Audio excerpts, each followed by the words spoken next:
Next topic start कर रहे हैं। हमारा नेक्स्ट टॉपिक है that is chemical properties. Last lecture में हमने फिजिकल प्रॉपर्टीज डिस्कस की थी। आज हम केमिकल प्रॉपर्टीज डिस्कस करेंगे लुब्रिकेंट्स की। तो फर्स्ट हमारी है टैन, जिसको हम बोलेंगे टोटल एसिड नंबर। तो टैन क्या है हमारा? Total acid number. This is the first chemical property of lubricant. तो इसमें हम डिस्कस करेंगे कि टैन क्या है, टोटल एसिड नंबर किसे बोलते हैं। So the presence of acid in lubricants, जो लुब्रिकेंट्स में एसिड प्रेजेंट होते हैं उसकी वजह से क्या है, एसिडिटी होती है। तो एसिडिटी होने की वजह से वो मशीन के जो कुछ पार्ट्स हैं वो क्या है, करोड कर देती है। अगर इसमें एसिडिटी होगी तो मशीन के कुछ जो पार्ट्स होंगे वो क्या है, उसमें करोजन हो जाता है, उसमें जंग लग जाता है, जिसकी वजह से जो मशीन के पार्ट्स हैं वो भी क्या है, उसके साथ साथ एसिडिटी की वजह से मशीनरी पार्ट में करोजन जंग लग जाता है, जिसकी वजह से उसका मशीनरी पार्ट क्या है, खराब हो जाता है। तो एसिड को न्यूट्रलाइज करने के लिए हम उसका अपोजिट लेते हैं, और एसिडिटी का अपोजिट क्या होगा, बेस। तो एसिड को न्यूट्रलाइज करने के लिए हम उसमें कुछ बेस ऐड करेंगे ताकि एसिड है जो हमारा न्यूट्रलाइज हो जाए। उसको हम बोलेंगे टोटल एसिड नंबर। तो इसको हम कैसे डिफाइन करेंगे? The presence of acid in lubricants, the presence of acid in lubricants,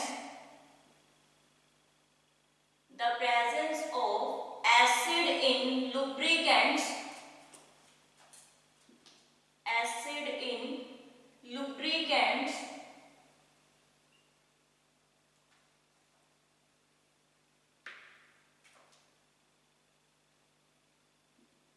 जो एसिड हमारा किसकी वजह से, लुब्रिकेंट्स में जो एसिड प्रेजेंट है उसकी वजह से क्या होती है, it causes acidity which is harmful to machinery parts because it causes corrosion. इसकी वजह से मशीनरी पार्ट्स खराब हो जाते हैं क्योंकि उसको क्या है, जंग लग जाता है, क्योंकि एसिडिटी होने की वजह से मशीनरी पार्ट्स में क्या है, जंग लगना शुरू हो जाता है। तो इसमें क्या है, the presence of acid in lubricants cause acidity, cause acidity. इसकी वजह से क्या होती है, एसिडिटी होती है, cause acidity which is harmful to machinery parts, which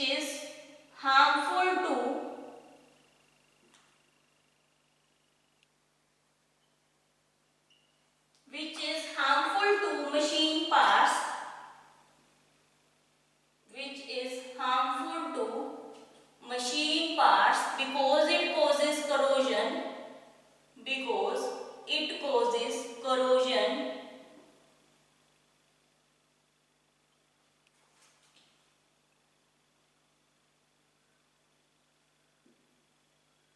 तो इसमें हमने क्या डिस्कस किया कि एसिड हमारा क्या है, लुब्रिकेंट्स में एसिड प्रेजेंट है जिसकी वजह से एसिडिटी हो जाती है, और एसिडिटी होने के कारण उसके कुछ जो मशीन के पार्ट्स हैं वो क्या है, खराब हो जाते हैं। मशीन के पार्ट्स खराब होने की वजह से उसके अंदर जो सामान है वो भी खराब हो जाएगा, उसको भी जंग लग जाएगी। तो उसमें क्या है, उसको एसिड को न्यूट्रलाइज करने के लिए हम इसमें कुछ बेस ऐड करते हैं ताकि एसिड न्यूट्रलाइज हो जाए। तो वो ही हमारा है टोटल एसिड नंबर। तो गुड लुब्रिकेंट क्या है, एक अच्छा लुब्रिकेंट हम किसे कहते हैं? A good lubricant is that which has no free acid. So lubricant are properly defined. तो ये लुब्रिकेंट क्या है, प्रॉपर्ली वर्क करेगा अगर इसमें क्या है, ये क्या है, एसिड फ्री होगा, तो ये प्रॉपर्ली वर्क करेगा, और इसमें क्या है, कोई भी सामान खराब भी नहीं होगा। इसलिए हम इसको बोलेंगे कि ये क्या है, एक अच्छा लुब्रिकेंट है। So a good lubricant is that which has no free acid. A good lubricant is that, a good lubricant is that which has no free acid, which has no free acid। ये क्या होगा, firstly इसमें कोई भी acid नहीं होना चाहिए, तो ये गुड लुब्रिकेंट माना जाएगा, अच्छा लुब्रिकेंट, और ये प्रॉपर्ली क्या है, वर्क करेगा।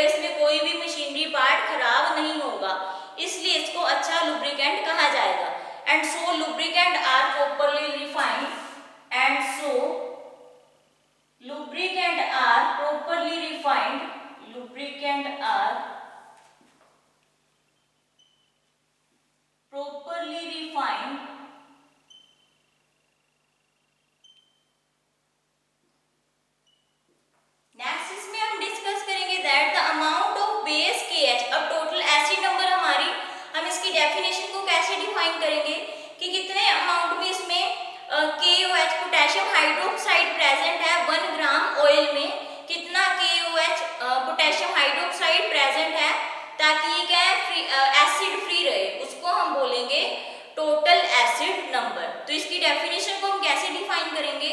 The amount of base KOH is the amount of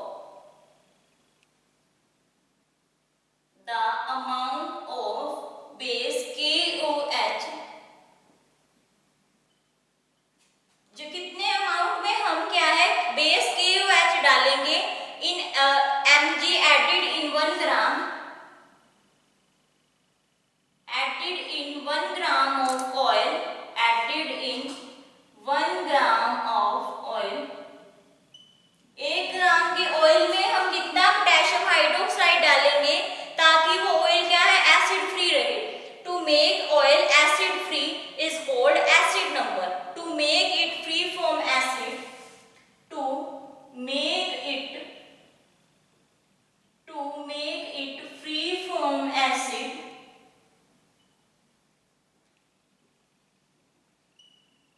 is called acid number, is called acid number।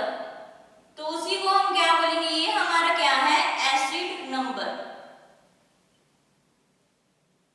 कि कितने अमाउंट में बेस हमारा KOH ऐड करेंगे हम 1 ग्राम ऑफ ऑयल में, कितना बेस ऐड करेंगे पोटेशियम हाइड्रोक्साइड, ताकि वो हमारा क्या है एसिड फ्री फ्रॉम एसिड रहे, एसिड उसमें ना हो, उस टर्म को हम बोलेंगे acid number.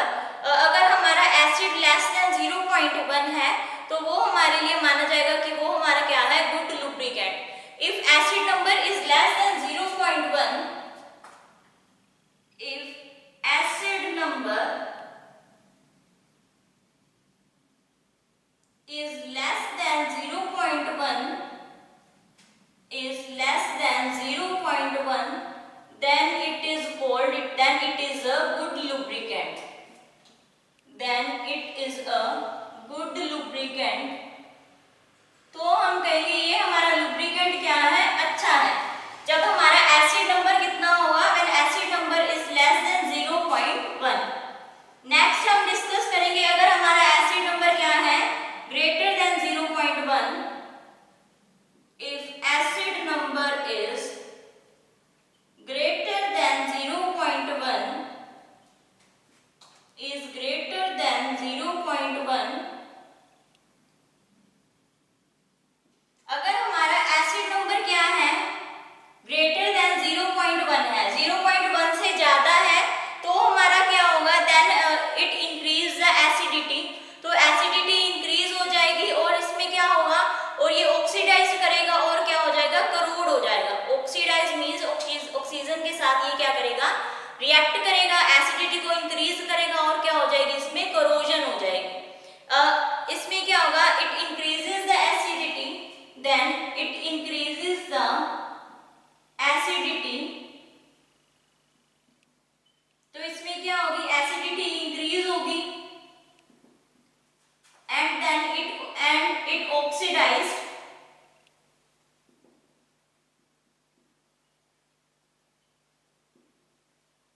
and get corrode। oxidize means इसमें क्या होगा ये क्या है ये रिएक्ट कर जाएगा ऑक्सीजन के साथ और फिर क्या है करोड हो जाएगा, फिर ये क्या हो जाएगा करोड हो जाएगा। सो ये थी हमारी first chemical property that is total acid number, जिसमें हमने डिस्कस किया कि अगर लुब्रिकेंट में हम एसिड ऐड कर देंगे तो एसिडिटी हो जाएगी जो क्या है मशीनरी पार्ट्स को के लिए हार्मफुल है, मशीन के पार्ट्स को वो खराब कर देगी। मशीन के पार्ट्स खराब करने की वजह से तो उसमें जो भी मशीनरी का सामान है वो भी खराब हो जाएगा जंग लगने की वजह से। तो इसमें हम एसिड को न्यूट्रलाइज करेंगे, एसिड को न्यूट्रलाइज करने के लिए हम इसमें क्या है बेस ऐड करेंगे। तो बेस ऐड करने के लिए बेस ऐड करेंगे तो एसिड को न्यूट्रलाइज करना पड़ेगा, तो वही हमारा होगा एसिड नंबर। सो नेक्स्ट हमने इसमें डिस्कस किया ये हमारा अच्छा लुब्रिकेंट कब होगा जब इसमें कोई भी एसिड नहीं होगा और ये प्रॉपर्ली वर्क करेगा, इसमें कोई भी मशीनरी पार्ट खराब नहीं होगा, तो वो हमारे लिए गुड लुब्रिकेंट होगा। नेक्स्ट हमने इसमें डिस्कस किया कि अगर हम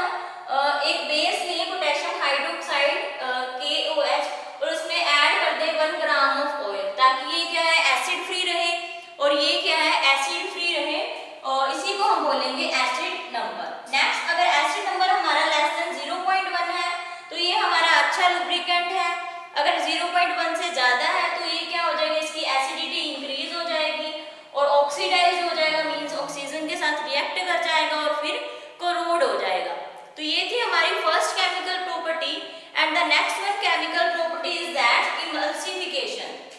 next one we will discuss about the chemical property that is emulsification.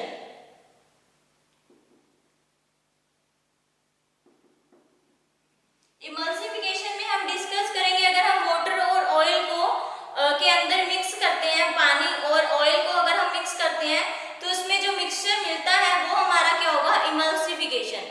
तो इसकी फर्स्ट क्या है, it is very important property use to test. ये हमारी बहुत इंपॉर्टेंट प्रॉपर्टी है ये टेस्ट करने के लिए कि ये हमारा गुड लुब्रिकेंट है या नहीं. सो गुड लुब्रिकेंट होने के लिए इसको फर्स्टली हमने इस पे डिस्कस किया कि वो एसिड फ्री होना चाहिए. ये हमने डिस्कस किया फॉर गुड लुब्रिकेंट ये हमारे लिए क्या है, एसिड फ्री होना चाहिए, इसमें कोई भी एसिड नहीं होना चाहिए. Good lubricant is that which has no free acid. तो यही इसमें फर्स्ट प्रॉपर्टी है. It is very important property used to test. It is very important property. It is very important property used to test.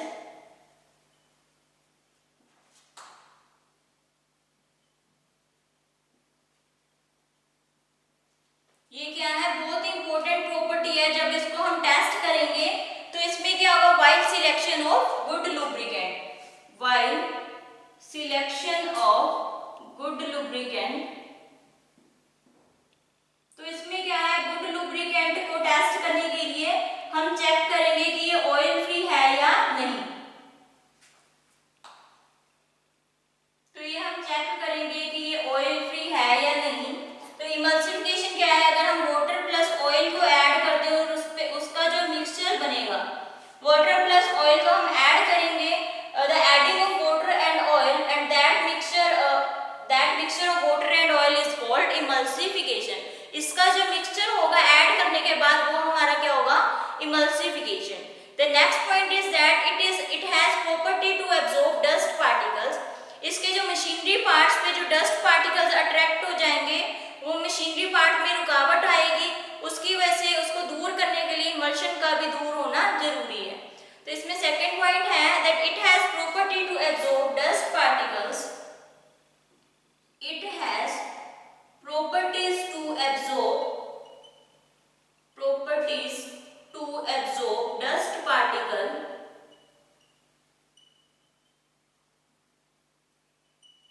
ये dust particles की properties को क्या है, attract करते हैं अपनी तरफ, और जिसकी वजह से इसमें क्या है, जो मशीन के पार्टिकल्स हैं और उसमें रुकावट आती है उसको दूर करने के लिए हमें इमल्सिफिकेशन को भी क्या है, दूर करना जरूरी है. So it has properties to absorb dust particles and foreign matters from surroundings. And foreign matters from surroundings.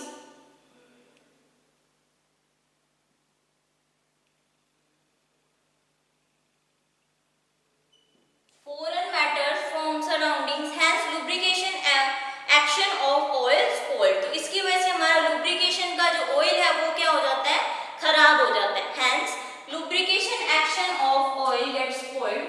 Hence lubrication action of oil, lubrication जो हमारा lubrication है oil का वो हमारा क्या हो जाएगा, खराब हो जाएगा. lubrication action of oil gets spoiled. Of oil gets spoiled. So next इसमें हम डिस्कस करेंगे that a good lubricant does not form emulsion. जो हमारा good lubricant होगा वो कभी भी क्या है, emulsion form नहीं करेगा. A good lubricant does not form emulsion.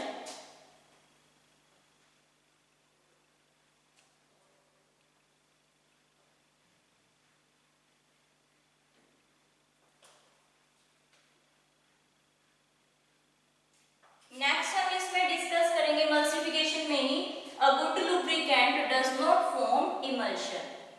अगर एक अच्छा लुब्रिकेंट है तो वो इमल्शन फॉर्म नहीं करेगा.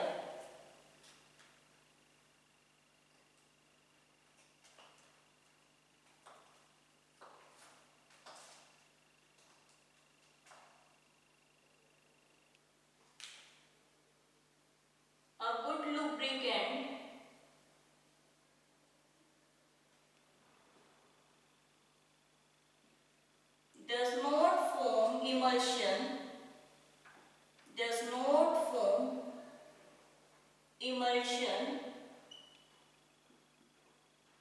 तो जो हमारा अच्छा लुब्रिकेंट है वो क्या है, इमल्शन फॉर्म नहीं करेगा। सो नेक्स्ट अगर हम इसमें डिस्कस करें कि क्राइटेरिया क्या है, कि हम सिलेक्ट करें गुड लुब्रिकेंट क्या है, वो हम डिस्कस करेंगे। Criteria for selection of good lubricant is, for selection of good lubricant is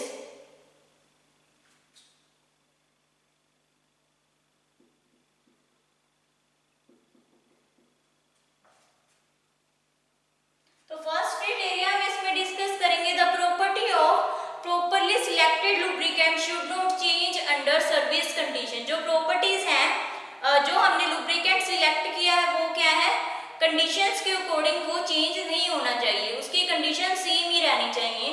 तो फर्स्ट प्रॉपर्टी है इसकी, the properties of properly selected, the properties of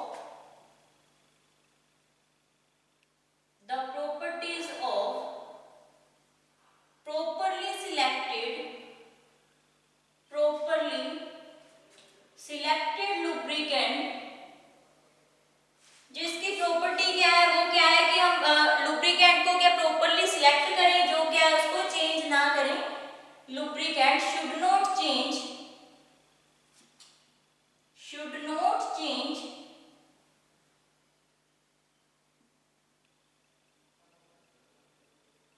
under, उसको क्या है हम चेंज नहीं कर सकते किसके अकॉर्डिंग, फर्दर सर्विस कंडीशंस के अकॉर्डिंग। जो उसकी कंडीशंस है वो ही रहेंगी, जो इसका क्राइटेरिया है उसको हम बार बार चेंज नहीं कर सकते। Under service conditions,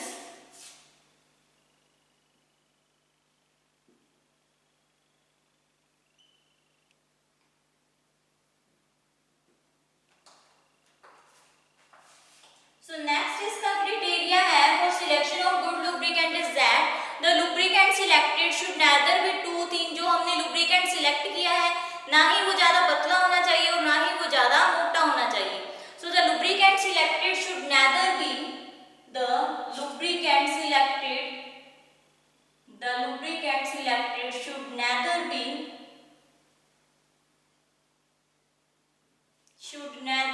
too thin or thick, should neither be too thin or thick,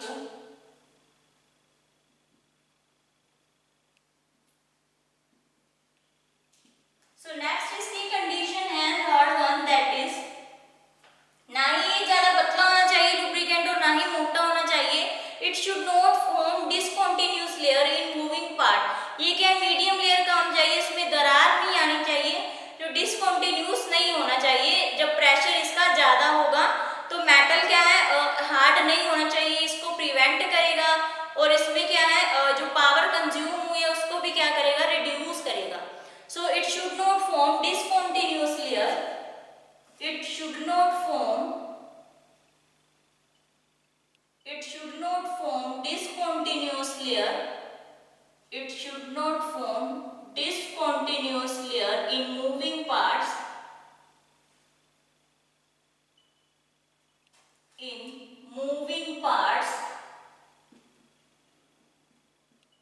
इसके अंदर क्या है डिसकंटिन्यूअस लेयर, इसके बीच में दरार नहीं आनी चाहिए जब क्या इसका प्रेशर ज्यादा हो जाएगा। Under high pressure and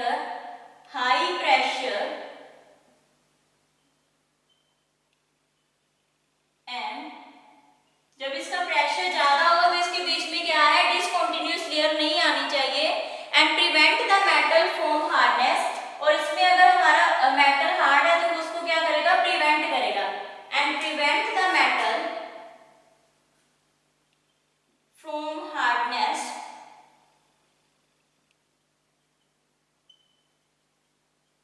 and reduce, और इसको क्या है रिड्यूस करेगा, जितनी हमने पावर कंज्यूम किया उसको क्या करेगा, रिड्यूस करेगा। And reduce power consumption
percentage of, it gives indication about,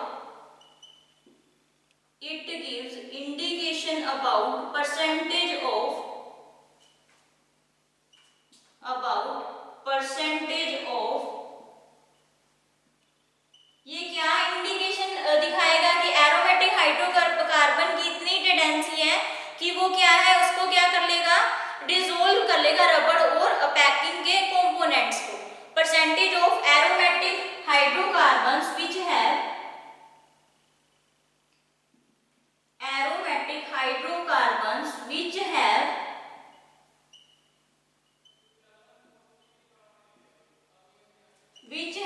जो क्या है उसके अंदर क्या है, इतनी टेंडेंसी है कि वो रबड़ और जो पैकिंग कंपोनेंट्स हैं which have dissolve, तो उसके अंदर क्या है, which have tendency to dissolve, which have tendency to dissolve rubber and packing components, to dissolve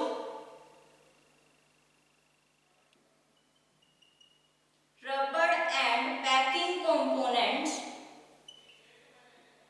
rubber and packing components,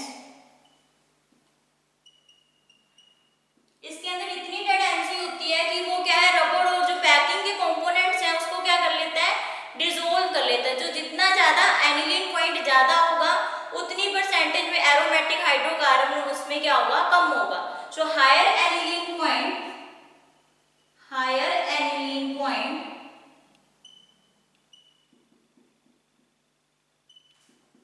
lower percentage of, उतना ही उसमें क्या है, लोअर परसेंटेज में एरोमेटिक हाइड्रोकार्बन उतना ही क्या होगा, कम होगा, जितना ज्यादा इसमें एनिलीन पॉइंट होगा।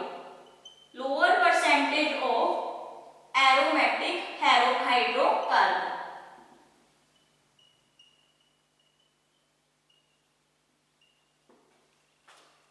तो इसमें हमने क्या एरोमेटिक हाइड्रोकार्बन क्या है, रबर और पैकिंग मटेरियल को डिसोल्व कर लेते हैं। जब मशीन किसी भी चीज को पैक करती है तो उसके खराब होने के चांस क्या होते हैं, इसमें ज्यादा होते हैं। तो मशीन को तो इसलिए एरोमेटिक हाइड्रोकार्बन की परसेंटेज को लो रखना पड़ता है।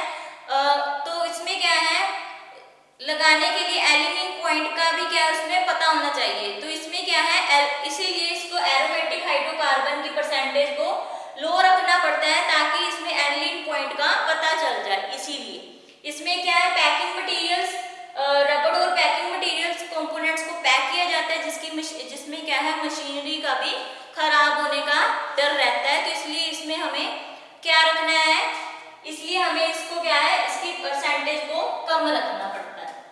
तो नेक्स्ट लास्ट वन हम केमिकल प्रॉपर्टी डिस्कस करेंगे, that is iodine value. So next one, last one we will discuss about the iodine value.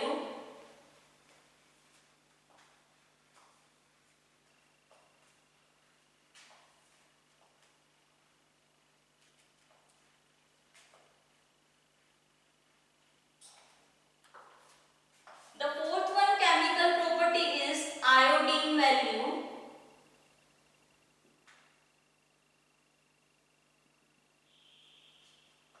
So iodine value क्या है, ये क्या मेजर करती है कि इसमें अनसैचुरेटेड ऑयल या फैट कितना है। Measure of total unsaturation of, measure of total unsaturation of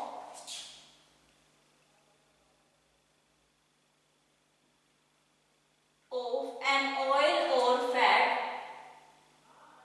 of an oil or fat, इसमें हम मेजर करेंगे कि अनसैचुरेशन में ऑयल या फैट कितना है।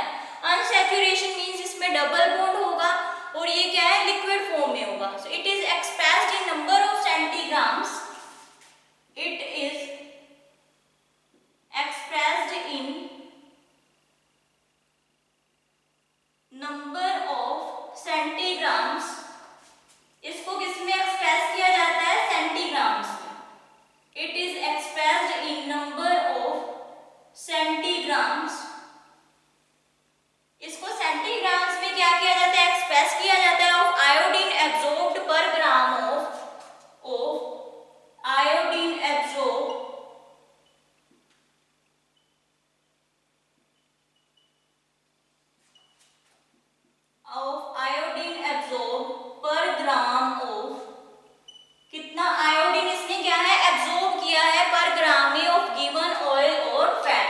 जब ऑयल और फैट इसमें क्या है, गिवन है, ऑयल और फैट, जब इसमें ऑयल और फैट क्या होगा, गिवन होगा, तो इसमें कितना, इसमें क्या है, जो हमारा लुब्रिकेंट है वो कितना प्रेजेंट है, तो ऑयल हमारा लिक्विड फॉर्म में है, वो कितना प्रेजेंट है, उसको मेजरमेंट करने के लिए आयोडीन नंबर को, आयोडीन नंबर कितने सेंटीग्राम में आयोडीन में ऑयल एब्जॉर्ब करता है अनसैचुरेटेड फॉर्म में रखने के लिए, रहने के लिए, तो ऑयल के लिए हमें कितना आयोडीन डालना पड़ेगा ताकि वो लिक्विड फॉर्म में रहे, तो वो हमारी क्या होगी, आयोडीन वैल्यू होगी। तो free acid have high iodine value, तो कितना ज्यादा हमारा फ्री एसिड होगा, फ्री एसिड हैव